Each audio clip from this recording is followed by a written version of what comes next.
Well, it's a fascinating question, isn't it? When you look back from the vantage point of time, I just turned 60, and you do a little bit of review, and it forces you to consider many of the influences that perhaps one was unaware of at the time. One of my good friends, Sinclair Ferguson, says that the providences of God are seldom self-interpreting, that the things that are happening to us in the moment, we can't usually tell just exactly what's involved, and so it takes time.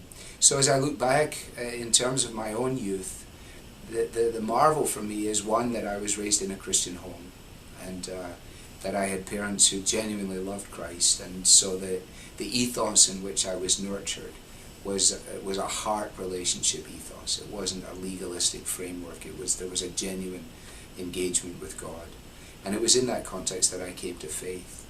As a result of the fact that my father was a father to me, first of all, before he was my friend, he told me where I was going and what I was doing.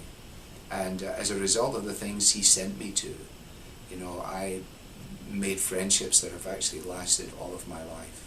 As a boy, I would have said, I don't want to go to that. I don't want to go to a Bible class on a Sunday afternoon.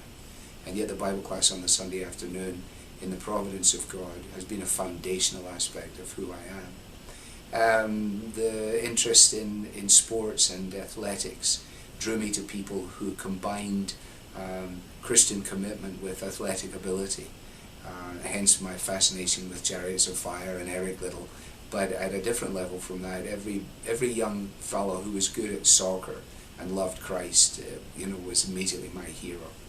And I've been the beneficiary of those kind of relationships that even to this day are still formative in my life. I have one individual in mind as I speak who had just retired as a minister in Scotland, and he encountered me when I was probably 18 or so, and in a sort of throwaway, apparently inconsequential encounter on a football field down by the river in Yorkshire, God has used that in my life.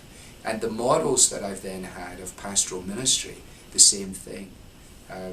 Men who were good at what they did, who were gracious in how they did it, who were committed to simply expounding the Bible.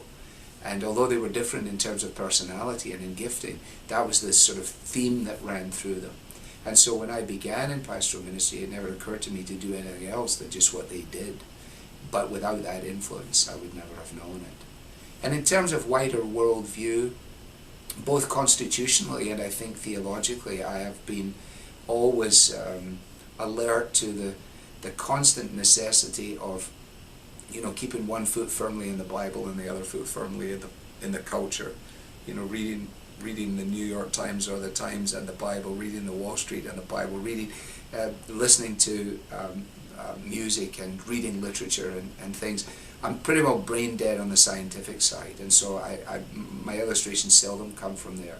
But in terms of the arts, I'm constantly at work on that, and I think it's because I understand something of the, God's common grace. I was just watching Paul Simon live from New York, and I sat on the couch and I said, I wonder does he realize that the reason that he even has this ability is because of God's common grace. And I wonder would he ever consider God's special grace in Jesus. All those kind of things.